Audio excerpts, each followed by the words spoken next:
Well, all right, everybody.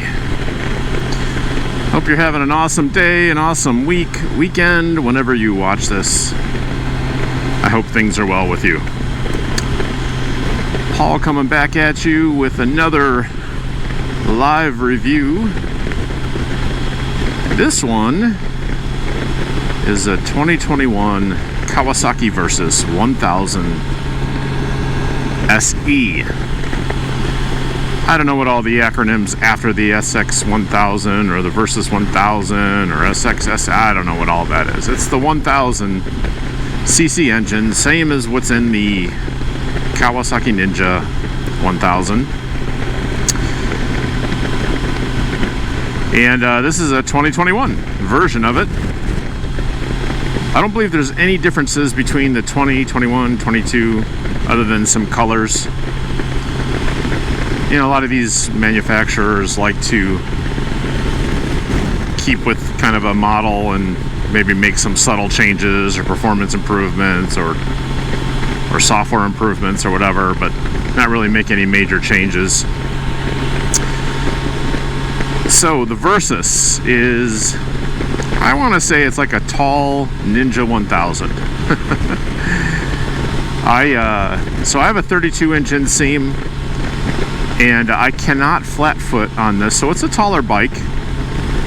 That doesn't matter to me, really. I actually like the stance of it. I like being up higher. The position between the bottom of my seat to the bottom of my feet is real comfortable. It's less aggressive than the Ninja or sport bikes in general.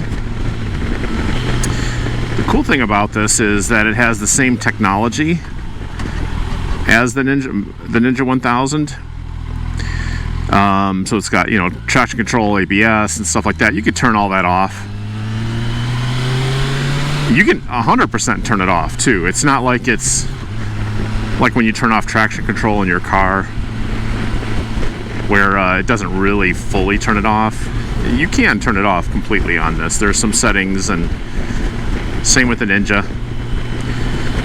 But I leave them on for the most part. I'm not going to do any super aggressive riding where I would need to take off the safety protocols on this bike. But so for the most part, at least performance-wise, this is a stock bike other than the slip-on Akrapovic exhaust. What else did I do? I got the V-Stream windshield in front of us here. I added a Corbin seat. I added the trunk. You know, it comes with the saddlebags, but I added the trunk, a Kawasaki trunk. It's actually, I think, a GV trunk, but Kawasaki puts their name on it. I actually have all of those on right now. Really don't need it. I'm just taking a cruise. I added the electric outlet and fog lamps, the radiator guard. I don't think I've got really anything else on this bike, honestly. I'm gonna get an engine guard, or a crash guard, and an engine guard from SW Motec. I'm also gonna get a GPS mount so I can put my Garmin right there on the dash. A couple of other little things, bolt-on stuff, nothing major. But this bike carries a lot of the characteristics of the Ninja 1000 in that the engine is super smooth, the speed shifter is awesome. I really only clutch down. You don't have to. You can do clutchless shifts up and down. It just works better for me. It's just a little more smooth if I clutch down and just speed shift up. But this bike is super solid. Yeah, it's weird because it's a taller bike, I think. You know, I don't know how many they sell of these, but I love the stance of this bike. And it's a quick bike. You know, it's got that Ninja engine, and you know, it's smooth, unlike my Harleys, which are a little rough. But you know, you don't ride a Kawasaki to have a rough ride. You want a smooth ride. And I tell you what, Just like if you've watched any of my other videos, the stock seat on this, horrible. I swear, some of these motorcycle companies, especially Japanese, I wonder if they just have like a small Japanese guy sit on it and be like, yep, everything is good. And us Americans, we're a little heavier, bigger. And anyway, I got a Corbin seat on this, feels great. Now this bike is good for touring. I know people that tour on a Versys all over the country. For me, I don't know that I would ever really tour on this. You know, the Goldwing I have and the touring Harleys. You know, this kind of fits in that FJR1300, ST13, kind of that 1300cc sport touring bikes. Kind of fits in that class a little bit. I know some people will comment like, no, they're not even related. No, you're right. I mean, they don't physically look the same, but I would still put them in the class. And I would call them, you know, if the Goldwing and, you know, those big touring bikes, I call them hyper touring. This is more mid-level. So if I was going to do, you know, a ride across a couple of days, 2-3 days that are, you know, 800 to 1,000 miles in 2 or 3 days, you know, I would take one of those touring bikes. If I was going to do, you know, 300, 400 miles, this bike and the ST level bikes like my FJR1300, they would definitely be on the list of considerations to take. The Ninja, on the other hand, I wouldn't do any long distance touring. I'd really only tour with that one if I felt like I was going to do some, you know, more aggressive riding. I could do that on the Versys, but it's a different feel.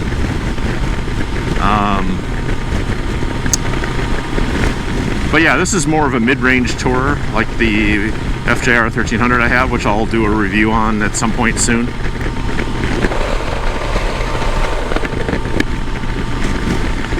But the nice thing about this bike is that it's, I mean, even right now, I'm kind of cruising at 61 miles an hour, 6 gear, and I feel great. You know, this V-Stream is awesome, but the stock windscreen is just as good, really, honestly. I mean, maybe not just as good, but it's good. I only upgraded it because this is just a little bit better. It shoots air a little bit further up, and it's a little taller, which I like, so it gives me a little more pocket of air. And I think I have this on the lowest setting, honestly. And it's just perfect. I'm just, you know, I'm 6 foot tall. I'm looking, you know, I'm looking over the top edge of the windscreen. So V-Stream touring windscreen for this is really good. I think they have a sport version, which is the same size as the stock windscreen. So, all right, so who is this for? I always like to answer that question. And of course, when I say those things, it's my opinion. And when I say who it's for, I kind of lean toward if this were the only bike you were going to buy. So in any of my reviews, if it's the only bike you're going to own, that's kind of how I rate who this bike is for. Okay, so this is for somebody who really enjoys sport riding, but even like something like the Ninja 1000 or something like that it's geared toward sport touring, is really heavily sport. This one comes off the heavy sport just a little bit. While the performance is very similar, the stance and the comfortability and how you sit on the bike and its ergonomics lean it a little more toward touring. Is it as touring as like the ST bikes, the 1300 series kind of sport touring type of bike? Like I said, it's similar. So you want the sportiness, you want a good light bike, but you don't want kind of the aggressiveness that the Ninja can kind of have, then this is your bike. Please consider it, this being your bike. Let's see, who else is this for? You're a taller rider. You have a 32-inch inseam or more. This bike could be for you. This is definitely not a shorter rider's motorcycle. Like I said, I have a 32-inch inseam, and here's the interesting thing about it and why I say that. It's not just the height. It's not just the height of the bike. The foot pegs are in a really weird position on this bike. They're literally straight down, so right where you're going to put your feet when you stop, pretty much right in the way. So what happens is it forces you to kind of maneuver your feet. Like just now I had to do that, or it's got to kind of go in front and behind the foot peg, and I don't know how they would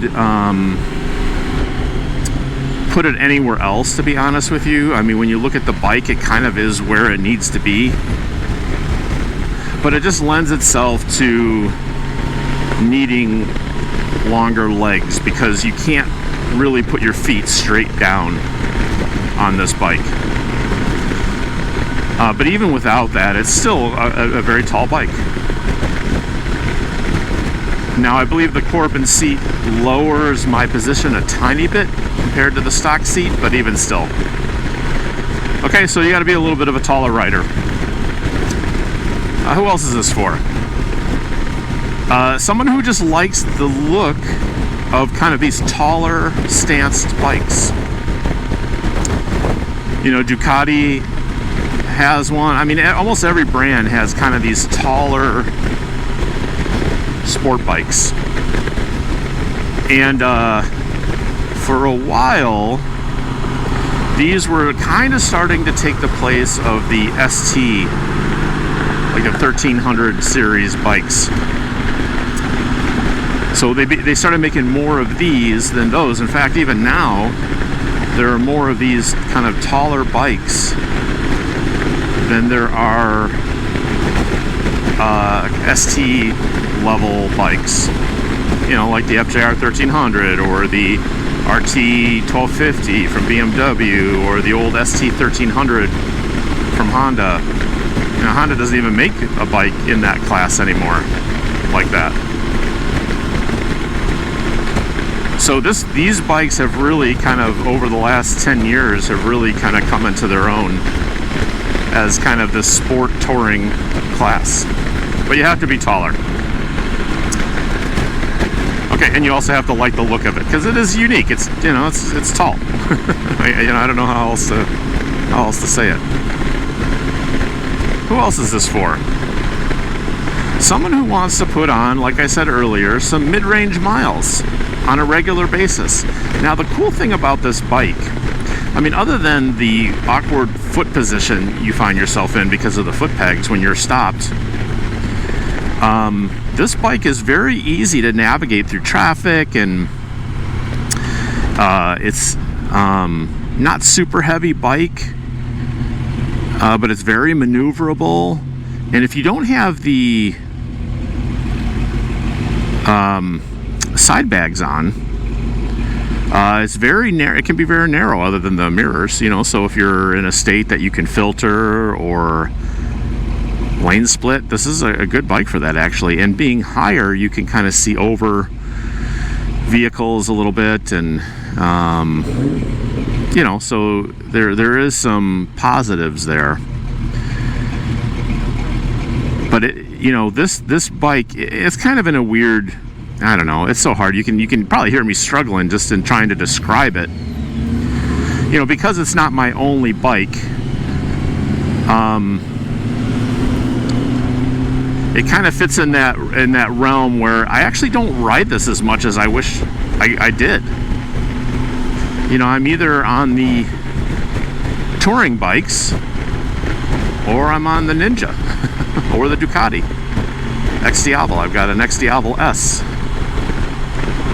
you know, these mid-range bikes like the FJ1300 and this bike, I don't know, I usually find myself on the extremes, either side, but not really in the middle. So this is one of those middle bikes. Okay, who else is this for? Somebody who needs, you know, when you're touring and riding, some decent luggage space. These have great size bags that can fit a helmet in each side, or the trunk if I want to put one helmet in there. I would say this is comparable to even my my Goldwing as far as space is concerned, or my Ultra Limited. But if you get the trunk and then you got your saddlebags, the side bags, you got some pretty good room. And if you don't have a passenger, you can strap a bag to the back of the seat, and you've got some pretty good storage space to be able to do some really decent touring. And honestly, I've ridden pretty quick with this this bike with everything, all the bags on, and it does pretty good. I mean, you could feel the resistance of the bags for sure, but it's got decent room. It can handle a decent amount of cargo and weight,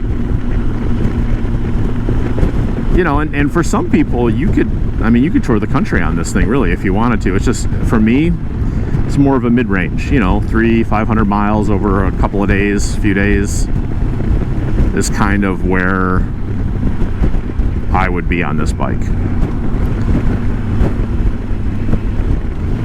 Okay, who is this not for? All right, well, I mean, it's pretty obvious. Short people. I've seen shorter people ride on this thing and they love the stance of it and they figure it out and they one-leg it at a stoplight and all that kind of stuff. I don't know. I just think there are better bikes out there than the Kawasaki Versys. And if you're going to try to lower this bike, what good is getting it? You might as well get a, you know, a sport bike or something. And so short people, probably not your bike. See, who else is this for? Somebody who wants to put on a lot of miles really comfortably. You could probably get away with it. You know, I'm 51. If you're maybe in your 30s or low 40s or something like that, you might be all right. Your body might be able to handle it. But there's not a ton of wind protection. It does have some decent fairings, and if you get an aftermarket windshield, you're good. But I still think that this bike is really not geared for somebody who wants to do some real mileage out on the road. Get yourself a touring bike that leans more touring than sport. Who else is this not for if this is your only bike? Even though I said that this is good around town, because of its height and kind of awkwardness a little bit, it's not really designed for kind of around the town riding. But you can do it. But I would also say if that's the only kind of riding you do, it's kind of around the town, I don't know that this bike is right for you. Number one, it's, I think, what are they, about $16,000 or so MSRP? Yeah, that just feels like an expensive bike for just riding around town and, you know, going to the local bar and grill or something. Well, like I said, well, you can do it. It just seems like too much bike for that. And I know some people that just do that. They just ride back and forth to work, or they just ride quick rides. They never go too up. Get yourself a little bit smaller bike, less expensive. Get kind of in the $9,000 to $12,000 range. Find a good bike in there. And once you start getting up into this price range, I just feel like if the investment's going to be worth it, you're going to put some miles on it.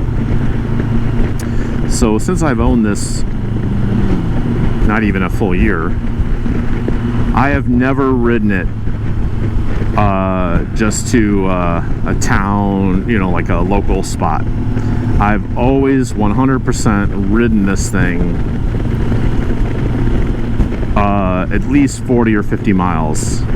Like right now I'm gonna do about 80 miles, 90 miles maybe by the time I'm done with this ride. And that's really what this bike is good for, is that kind of stuff. So if you want to tool around town, this bike might not be for you. If you do a lot of off-roading or trail riding, this bike sometimes is marketed as a bike that would be good for that. Now, while it has the stance and it has decent suspension travel, and it has a very good suspension, by the way, the tires that come with it are street tires. Now, you could put more, you know, cross trail tires or something on it. You know, put your crash guards on it, protect your, you know, engine protection and stuff like that. And you probably could. I wouldn't say you're going to go dirt riding, but this, you could do trail riding. However, if you look at this bike and be like, wow, this is going to be my full-time trail rider. Nah, it's really not for that. I mean, even the tuning of the engine is definitely more sporty. The throttle response is, you know, just like the Ninja, you know, it's pretty quick. It's really not geared or designed for that being your full-time thing. Now, if you want to do a little bit of trail riding, maybe you're kind of living out in the sticks or something like that, and you got some dirt roads here or there, or light gravel, you know, mixed in with some concrete roads, you switch out the tires, and you're pretty good. You know, like I said, these are street tires that come with the bike. That's what I have on them right now. You get yourself a little bit better tires and you're good. But if you're thinking this is going to be your dirt bike, or, you know, full time, you're just going to do trail riding with it, think again. It's going to be too heavy by the time you get the things on it. It really is a little bit too tall for comfort in that. The suspension could probably handle it, but this, you know, this bike has a lot of crevices, and I mean, it looks great from the front, but it's the lines and kind of how the plastics come together. You're gonna get dirt everywhere. That's gonna be impossible to clean out. And like I said, for a $16,000 bike, get something that's more, you know, if you're gonna do full-time trail riding, get like the, I don't know, like the DRZ 400 and put some good tires on that, or that kind of bike, right? Like, you know, that's what you want to do if you're going to be doing full time. And the cool thing about like something like the DRZ, which is what are they, Suzuki DRZ? Yeah, I think so. I used to have one back in the day, but I forgot who made it now. Just do a Google search, you'll find it. Now that bike, you know, it's a 400cc, not too powerful, but good enough to do some great trail riding and some great road riding. But it's not going to be a long distance tour. Again, you know, this bike is better for that. So yeah, if you look at this bike and be like, ooh, I could do a lot of dirt riding, maybe the I think they have a 650, yeah, Versys 650. That one might work. It's a lighter bike, lighter engine, different engine, not quite as sporty, looks almost identical to this one. That one might be an option. So if you're a big Versys fan, but you're going to find yourself more on dirt and trails, or maybe a 50-50, you know, then get the 650. That's a great bike. I think it has a lot of the same features and functions that this bike has.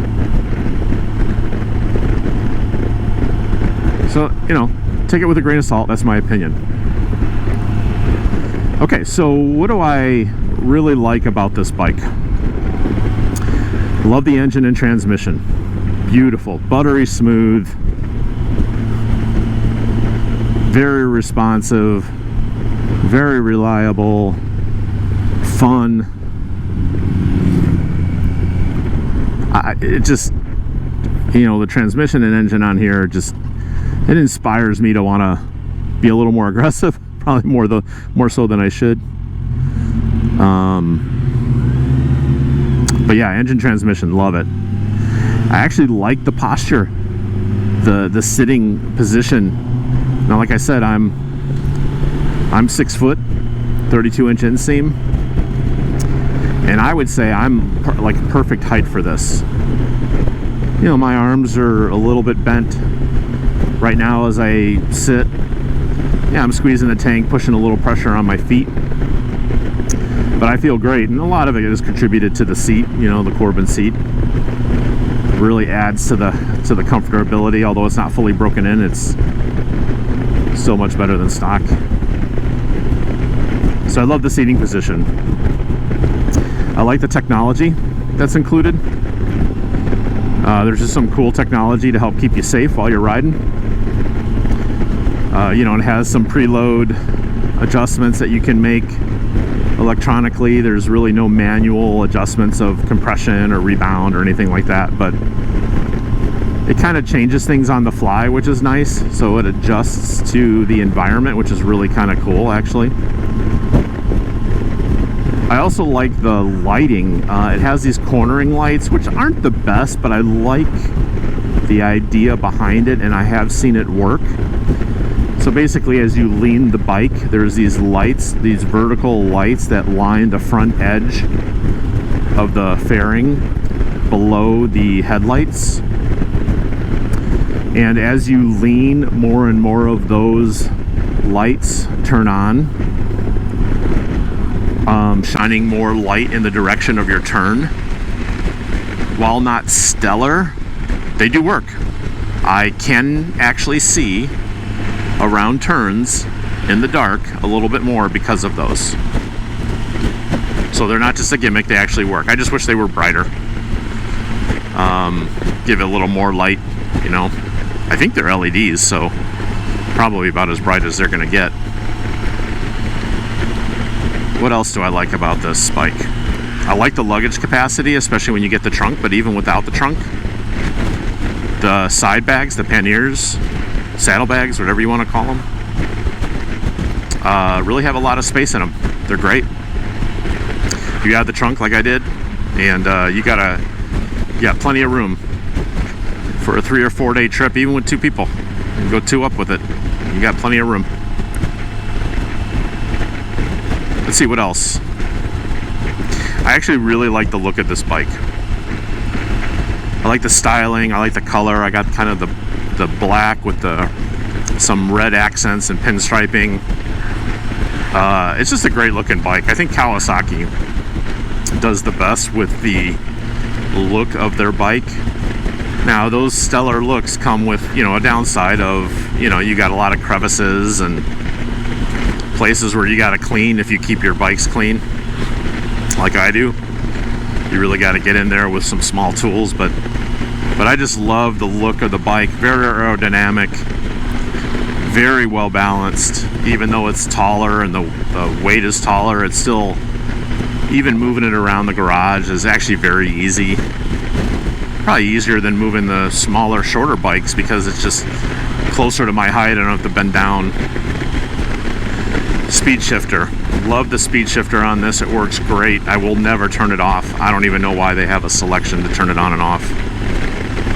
But love the speed shifter. And even if I did clutch shifts, the bike is so smooth. It's quiet too. I don't want this bike to be super loud. Now, I did upgrade the exhaust to the Acropovic exhaust, but it has more for looks. I don't like the stock look of the stock exhaust. It's horrible. They usually got, you know, these fake metal cans around it and all that kind of stuff. So, but I love the sound of it. There's just enough sound to know, and if you really rev it, you're going to hear the exhaust if you really want the sound. What else? I like that this can be a sporty bike and allow me to tour. You know, with the Ninja, you know, I don't know that I would do a 3-4 day trip with that. You know, yes, I could, and there's plenty of plenty of luggage for just me for a few days, you know, space. But it just doesn't bring the comfort that long of a trip would be on the Ninja compared to this. So I like that I could take mid-range trips and be very comfortable and still have some sportiness. And to be honest, most of my trips are mid-range. Most of my weekend trips are 2-3 days, 300, 400, 500 miles tops. So this bike is perfect for that, so I like it for that. Okay, what don't I like about this bike? Again, I wouldn't buy this bike if the list was long. I don't like the foot peg position as it relates to me putting my feet down at a stop sign or a stoplight or any type of stop position where I have to sit on the bike. I'm not a fan of that.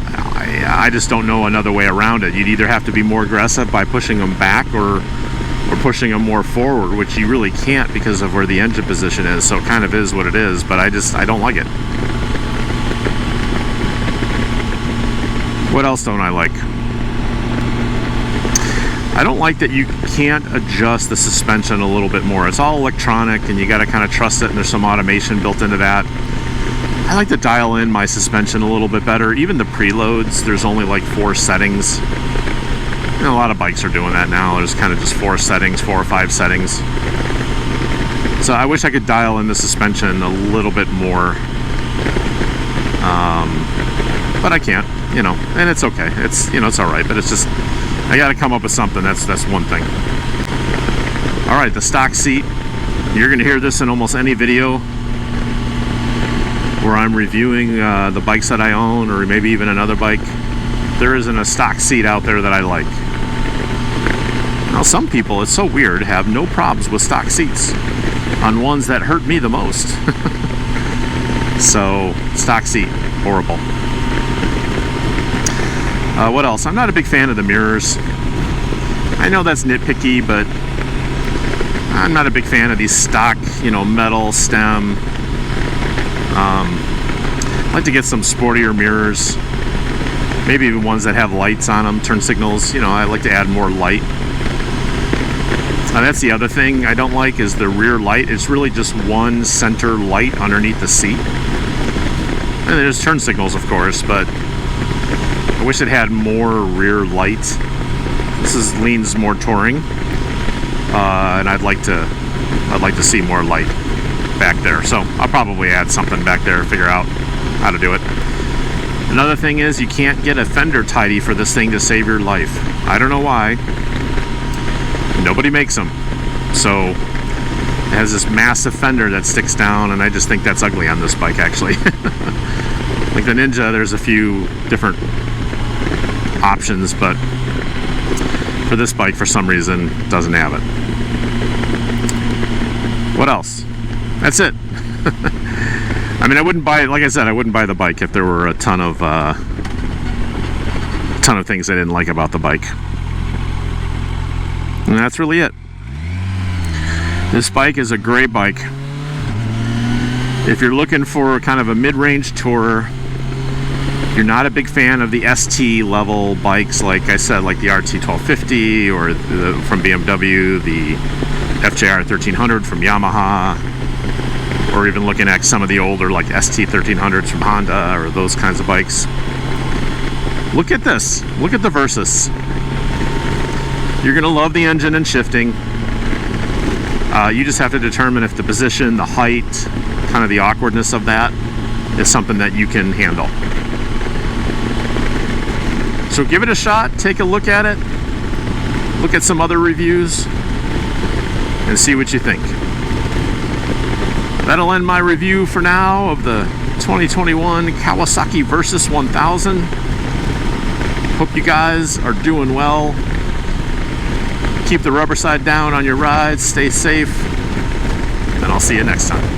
Take care.